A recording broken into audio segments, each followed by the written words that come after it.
다니엘 2장 14절. 그때 왕의 근위대장 아리옥이 바벨론 지혜자들을 죽이러 나가매 다니엘이 명철하고 슬기로운 말로 왕의 근위대장 아리옥에게 물어 이르되 왕의 명령이 어찌 그리 급하냐 하니 아리옥이 그 일을 다니엘에게 알리매 다니엘이 들어가서 왕께 구하기를 시간을 주시면 왕에게 그 해석을 알려드리이다 하니라. 이에 다니엘이 자기 집으로 돌아가서 그 친구 하나냐와 미사엘과 아사랴에게 그 일을 알리고 하늘에 계신 하나님이 이 은밀한 일에 대하여 불쌍히 여기사 다니엘과 친구들이 바벨론의 다른 지혜자들과 함께 죽임을 당하지 않게 하기를 그들로 하여금 구하게 하니라. 이에 이 은밀한 것이 밤의 환상으로 다니엘에게 나타나 보이매 다니엘의 하나님의 이신 하나님을 찬송하니라. 아멘. 폭군조차도 들어 쓰시는 하나님의 놀라운 섭리를 오늘 본문을 통해서 알게 됩니다. 다니엘 10대 초반에 이제 소년의 시대에 그는 부모들의 잘못 때문에 전쟁의 소용돌이 속에서 바벨론의 포로가 되어 끌려갔습니다. 오늘 우리가 읽은 본문은 1절에 보면 이제 느부갓네살이 왕이 된 지 2년 되었을 때입니다. 느부갓네살이 왕이 된 그 해에 예루살렘을 침략해서 왕이었던 그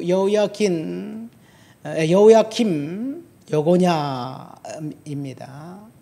그 사람을 끌고 가고 여호야긴이네요. 여호야긴이 끌려가고 그의 삼촌 시드기야를 왕으로 세우고 이제 그 유다를 철수합니다. 그때 일단의 사람들이 바벨론의 포로가 되어 끌려갔는데 그때 끌려갔던 사람은 여고냐 왕이었고 또 다니엘과 세 친구 끌려갔습니다. 아직 유다는 멸망당하지 않은 상태입니다. 앞으로도 7년을 더 이제 유다는 존속되어 있습니다. 이것이 2차 바벨론 유수입니다. 부모의 잘못에 의해서, 기득권층의 잘못에 의해서 다니엘은 포로가 되어 끌려가 외국의 종이 되고 노예가 되고 그리고 불안한 인생을 보내고 있었습니다. 끌려가자 다니엘은 이렇게 외국에서 끌고 온 똑똑한 젊은이들에게 왕립기숙학교를 만들어 거기서 가르칩니다. 천문을 보고 그리고 그러니까 왕립기숙학교에서 천문을 보고 천지의 운행 조화를 알 수 있는 기술을 배우는 것은 바벨론 신 마르둑을 위한 신학교였습니다. 술사를 만드는 과정이었습니다. 이렇게 이 학교를 졸업한 다니엘이 그냥 별 볼 일 없는 그런 포로에서 잡혀온 사람에 불과합니다. 근데 어느 날 갑자기 왕이 이상한 꿈을 꾸고 그 꿈을 까먹었습니다. 하도 이상해서 바벨론의 술사들을 불러서 요구하는 거예요. 내 꿈을 해석해라. 무슨 꿈을 꾸셨나요? 야 임마, 내가 그걸 알면 너한테 물어보겠어. 내가 무슨 꿈을 꿨는지 그걸 알아내고 해석해라. 그러지 않으면 다 죽여버리겠다. 그 바벨론의 술사들, 지금 신학교에서 공부한 그 신학생들, 왕립기숙학교에서 공부한 학생들 다 죽게 되었습니다. 왕의 근위대장이 하나씩 찾아가 다니면서 사람들에게 꿈을 꾸르고 해석을 해내라 그러는데 드디어 다니엘에게까지 찾아왔습니다. 다니엘이 14절에 보니까 시간을 벌어요. 뭐라고 합니까? 그 15장에 5절에 보니까 왕의 명령이 어찌 그리 급하냐? 시간을 줘라. 내가 왕에게 해석해 드리겠다. 그런 이야기를 할 때 여러분, 이 다니엘이 임기응변으로 죽기를 모면하기 위해서, 탈출하기 위해서 거짓말한 것일까요? 아마 나라면 거짓말했을 것 같아요. 당장 서슬퍼런 왕의 그 건의대장이 죽이겠다고 달겨들고 꿈을 해몽하라 그러는데 꿈을 도대체 알아야지 무슨 뭐 머리라도 쓰고 짱구라 돌려보지 꿈도 안 알려주고 해석해보라 하니까 이건 꼼짝없이 죽은 거예요. 그런데 다니엘은 왕의 명령이 어찌 그리 급하냐, 나에게 시간을 줘라, 내가 이 해석해 드리겠다, 그런 이야기를 합니다. 여러분, 다니엘을 통해서 배울 수 있는 것은 이것이 다니엘의 믿음이었다는 이야기입니다.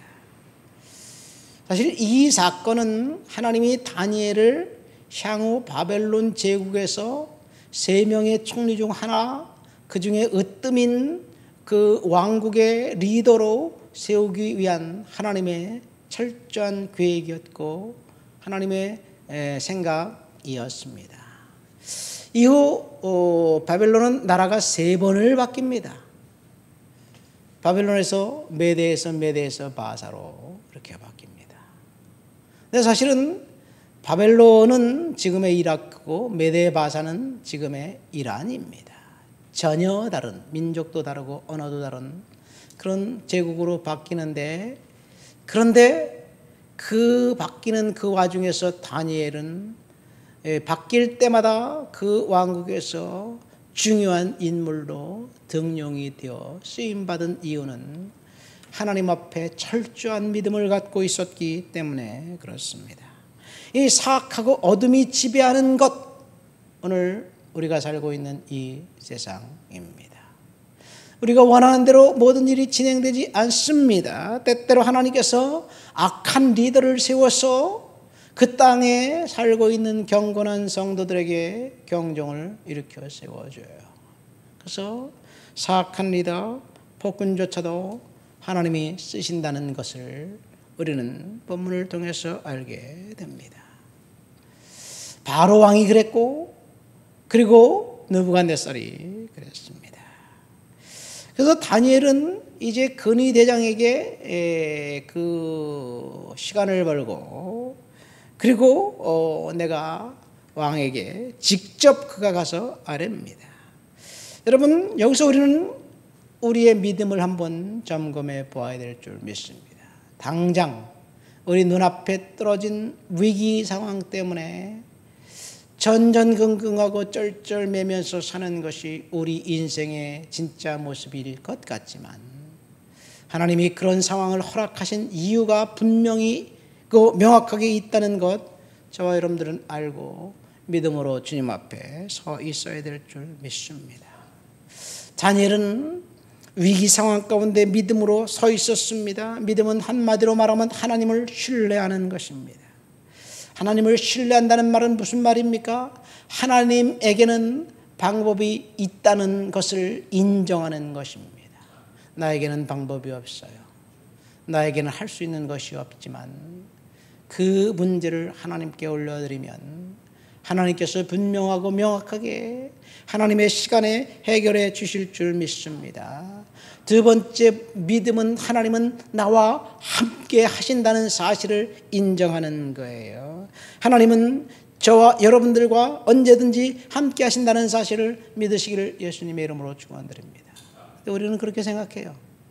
평안할 때, 모든 것이 잘 될 때, 근심 걱정 없을 때, 건강할 때 하나님이 나와 함께 하신다는 것을 인정하는 것은 어렵지 않습니다.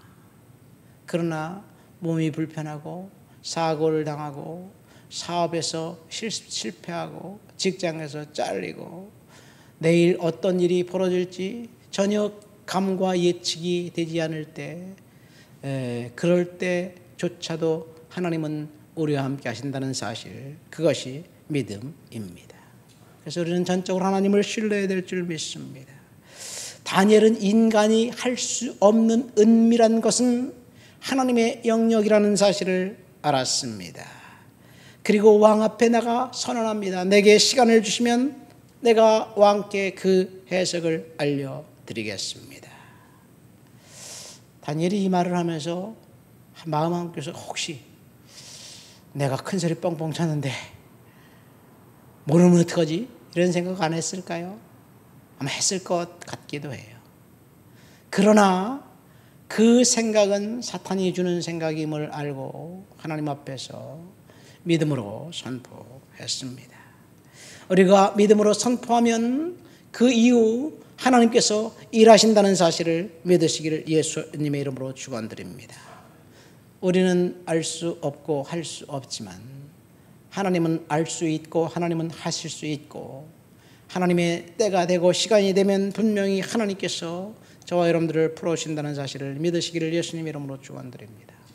두 번째, 다니엘은 그 일을, 그 믿음을 가지고 하나님 앞에 지혜를 구할 때 혼자 전전긍긍하지 않고 17절 말씀 보세요.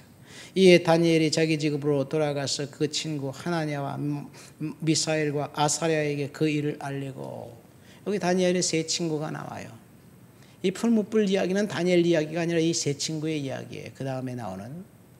그러니까 이 하나냐, 미사엘, 아사랴 이 세 친구에게 이제 그 도움을 요청하고 그리고 함께 하나님 앞에 기도합니다. 18절 말씀은 하늘에 계신 하나님이 우리 이 은밀한 일에 대하여 불쌍히 여기사 하나님 앞에 이제 이 세 명과 함께 연합해서 공동 기도 전선을 구축하고 하나님 앞에 기도한 겁니다. 믿음의 동역자들을 불러 모으고 함께 연합해서 합심 기도한 거예요. 기도 혼자 하는 것 때때로 지치고 낙심이 됩니다. 두세 사람이 마태복음 18장 19절 20절에 보면 내가 진실로 너희 이르노니 너희 중에 두 사람이 땅에서 합심하여 무엇이든지 구하면 하늘에 계신 내 아버지께서 그들을 위하여 이루게 하시리라. 두세 사람이 내 이름으로 모인 곳에는 나도 그들 중에 있느니라.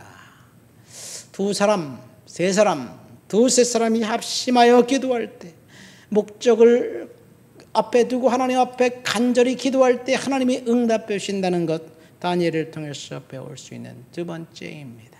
그러니까 우리가 혼자만 전전긍긍하지 말고 하나님 앞에 기도할 때, 나 기도 제목, 이것이 기도 제목이 있어요, 목사님 기도해 주세요, 요청하면 제가 여러분들과 같이 기도하고 또 필요하다면 성도들과 함께 오픈해서 같이 기도하고, 이렇게 기도할 때 하나님이 분명하고 명확하게 들어줄 줄 믿습니다. 이후 다니엘은 믿음으로 선포합니다. 그리고 하나님께서 그 선포한 믿음을 현실화 지켜주셨습니다. 19절 말씀 보세요. 이에 은밀한 것이 밤의 환상으로 다니엘에게 나타나 보이매 다니엘이 하늘에 계신 하나님을 찬송하니라. 이 기간이 얼마나 될까요? 왕의 그 근위대장이 다니엘을 잡으러 왔을 때 잠깐만 기다려 주십시오. 내가 그 왕에게 알려주겠습니다. 근위대장이 너 시간 많이 줄 수 없어. 무한정 줄 수 없어. 도망가려고? 여러분 그 기간은 불과 2, 3일, 일주일 안 됐을 거예요. 모르겠습니다. 얼마나 됐는지 모르지만 그 짧은 기간 동안 다니엘은 집중적으로 기도했고 믿음을 가졌고 하나님은 응답해 주셨습니다.